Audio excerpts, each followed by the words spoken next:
মেদুল ইয়াতে এটা ছবি আছে, ত্ৰিভুজৰ ছবি আছে আৰু প্ৰশ্ন আছে ইয়াত কেইটা ত্ৰিভুজৰ সংখ্যা আছে। ত্ৰিভুজৰ সংখ্যা উলিয়াব লাগে, উলিয়াব পাৰিবা? মই এদিন তোমালোকক শিকাইছিলো যে এনেকুৱা ছবি থাকিলে ত্ৰিভুজৰ সংখ্যা কেনেকে উলিয়াব লাগে, উলিয়াব পাৰিবা? উলিয়াচোন কেনেকে উলিয়াব লাগে। 1 2 3 4 5 6 7 8 9 10 এটা আমার না। কেনেকে উলিয়াই? 1 2 ভালকে লিখা, কম ডাঙৰ টপকে লিখা।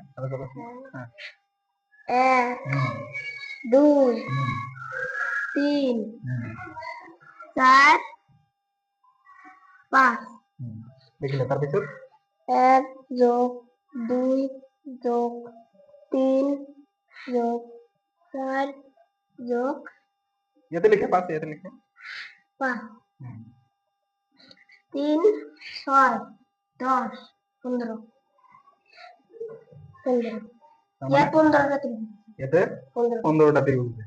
হ্যাঁ, এনেকুৱা যদি ছবি থাকে আৰু যদি এটা যদি মাজত যদি কাটা থাকে তেনেহলে এইটো এটা ফৰ্মুলা আছে। হ্যাঁ, এনেকুৱা যদি পিকচাৰ থাকে, তোমালোকে যেতিয়া 5 পাছ কৰি বেলেগ স্কুলত যাবা হয়তো এনেকুৱা পিকচাৰ দিব পাৰে যে এনেকুৱা কিমানটা ত্ৰিভুজ আছে।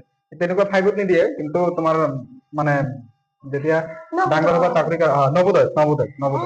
নবোদয় তেনেকুৱা পিকচাৰ দিয়ে। হ্যাঁ, নবোদয় পৰীক্ষা দিলে গম পাবা। ঠিক আছে, গুড।